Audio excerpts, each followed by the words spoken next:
जब हम शिकार पर गए थे तब गलती से हमारी स्मार्ट वॉच में रिकॉर्डिंग शुरू हो गई थी और पता नहीं कैसे रिकॉर्डिंग में वो सुनहरे कवच वाला आदमी भी आ गया था। ये सुनकर वीर को डर लग रहा था कि कहीं उसका पर्दाफाश ना हो जाए। अवनी ने एक नीले रंग की ट्रांसपेरेंट स्क्रीन पर रिकॉर्डिंग दिखानी शुरू कर दी थी, जिसे देखकर वीर की हवाइयां उड़ गई। जैसे ही अवनी ने स्क्रीन पर फुटेज चलाई तो सभी उस शख्स का कवच और हथियार देखकर चौंक गए। स्मार्ट वॉच की रिकॉर्डिंग में भी वीर का चेहरा साफ तौर पर नहीं दिख रहा था, सिर्फ उसकी सुनहरी कुल्हाड़ी नजर आ रही थी। स्क्रीन पर उस शख्स की रिकॉर्डिंग देखते ही जय के मुंह से डॉलर नाम निकल ही रहा था, लेकिन उसने अपनी जुबान पर लगाम लगाते हुए सिर्फ डॉल शब्द ही बोला। अवनी ने जय की इस हरकत को भांप लिया और वह जय पर गुस्सा हो गई।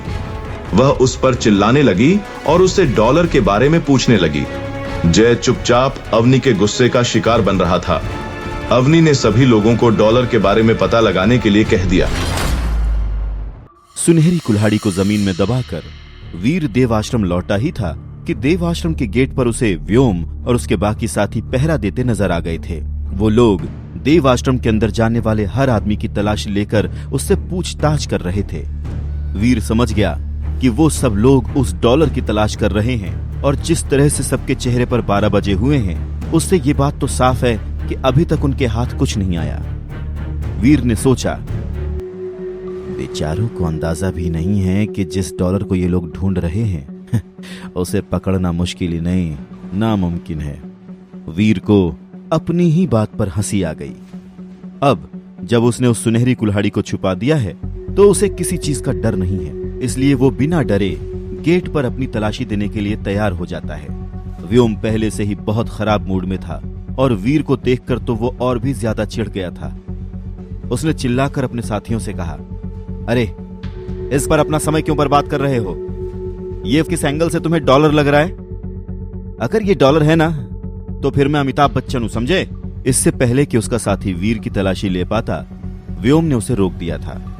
पर व्योम नहीं जानता था कि ऐसा करके उसने उल्टा वीर की ही मदद की है। व्योम की बात सुनकर उसके साथी ने वीर को धक्का देकर साइड कर दिया था और बाकी लोगों की तलाशी लेना शुरू कर दिया।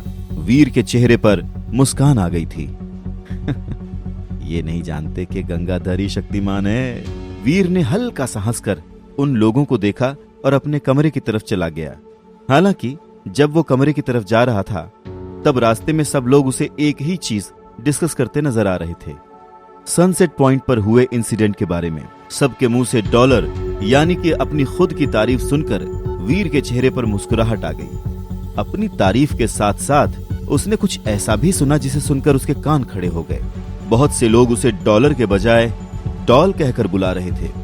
अगर उसका बस चलता तो इस बात के लिए वो अभी जय को उल्टा टांग देता, पर क्योंकि आज वीर का मूड अच्छा था इसलिए उसने जय की इस बात पर ज्यादा बुरा नहीं माना। डॉलर हो या डॉल क्या फर्क पड़ता है, अंत में मायने तो यही रखता है कि उसने ग्रैंड मास्टर की इज्जत की ऐसी की तैसी कर दी और फिलहाल के लिए इतना काफी है। रही बात नाम की, तो एक ना एक दिन तो सबको पता चल ही जाएगा कि पीटर पार्कर ही स्पाइडरमैन है। यही सोचता हुआ वीर मुस्कुराता हुआ अपने कमरे में चला गया। उधर जय अवनी के सामने अपनी सफाई पेश कर रहा था। अवनी, मेरी बात का विश्वास करो, मुझे जो पता था वो मैंने तुम्हें पहले ही बता दिया। इससे ज्यादा मैं और कुछ नहीं जानता। मैं तुमसे झूठ क्यों बोलूंगा भाई? आफ्टर ऑल मुझे अपनी जान बहुत प्यारी है। मैं सच में डॉलर को नहीं जानता, मतलब मैं उसे जानता हूँ पर वैसे नहीं जानता जैसा तुम्हें लगता है कि मैं जानता हूँ। आज तक मैं उससे बस एक ही बार मिला हूँ और वो भी फुर्तीले टिड्डों के इलाके में। उसी ने तो मुझे वो फुर्तीले टिड्डे बेचे थे जो मैंने अपने मतलब तुम्हारे गैंग के लोगों को गिफ्ट में दिए थे।